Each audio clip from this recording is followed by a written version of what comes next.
خواجہ حسن بصری فرماتے ہیں میں ایک دن تقریر کر رہا تھا تو پیچھے پردے کے پیچھے عورتیں بھی سن رہی تھی، تو میں نے تقریر میں کہا کہ رب کریم کے دروازے پہ دستک دیتے رہا کرو، دستک دیتے رہو گے تو ایک نہ ایک دن دروازہ کھل جائے گا۔ تو کہتے ہیں تقریر ابھی میں کر ہی رہا تھا کہ پیچھے سے خاتون بول پڑی، حسن بصری اجازت ہو تو کوئی بات کروں؟ تو میں نے کہا پاک بی بی کر لو۔ کہنے لگی کیا درس دے رہے ہو کہ اللہ کے دروازے پہ دستک دو کبھی نہ کبھی کھول ہی جائے گا؟ کہا ہاں۔ کہنے لگی مجھے تعجب ہوا ہے تیری بات سن کے۔ آپ کو کیوں تعجب ہوا؟ کہنے لگی وہ خاتون معرفت الہی کے اس مقام پہ تھی۔ کہنے لگی حسن بصری پہلے یہ بتا رب کریم کا دروازہ کبھی بند بھی ہوا ہے؟ کھلوائیں گے تو اس کو نا جو پہلے سے بند ہوگا، اور جو کھلا ہوا ہے، جو کھلا ہوا پچھلی راتی رحمت رب دی کرے بلند آوازہ بخشش منگن والے کارن کھلا جے دروازہ۔ فرمایا کبھی بند بھی ہوا ہے؟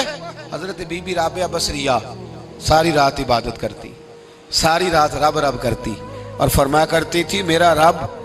لوگوں نے کہا اماں تو کس مقام پہ پہنچی ہے؟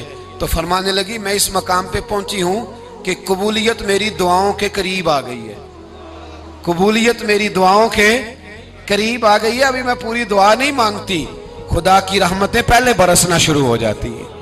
آپ گئی ہوئی تھی حج کرنے، حج سے واپس تشریف لائیں، تو جس دن آپ واپس پہنچی نا بصرہ میں، آپ کا اونٹ فوت ہو گیا۔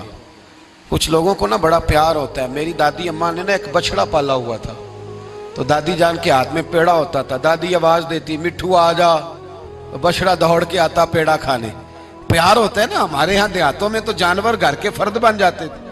بھینس کا درجہ اسی طرح ہوتا تھا جس طرح گھر کے ایک فرد کا ہے، اگر کبھی بھینس کسی کی مر جاتی تو سارا گھر رونے لگ جاتا۔ وہ جو جانور گھر میں تو حضرت رابعہ بصریہ نے اونٹ پالا ہوا تھا، بڑا پیار کرتی تھی، بڑی جس دن آئی نا واپس حج کر کے، اسی دن کسی نے بتایا اماں تیرا اونٹ فوت ہو گیا۔ تو گھوڑا دوڑا کے گھر آئی، کہا جی فوت ہوا ہے؟ کہا ہاں۔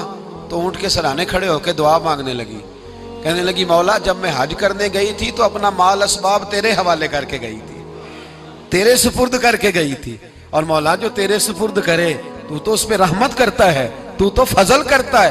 ابھی دعا مانگی رہی تھی، ہر مشکل دی کنجی یارو ہاتھ مرداں دے آئی۔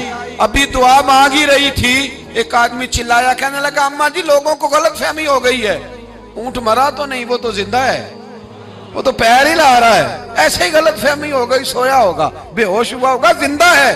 جناب رابعہ بصریہ رحمت اللہ تعالی علیہ سجدے میں گر گئی، فرمانے لگی اونٹ زندہ تھا یا مردہ تھا، ایک بات سچی ہے کہ میرا رب بڑا کرم فرمانے والا ہے، میرا اللہ بڑا غفار ہے، میرا رب بڑا مہربان ہے، وہ بڑا ہی رحمت کرنے والا۔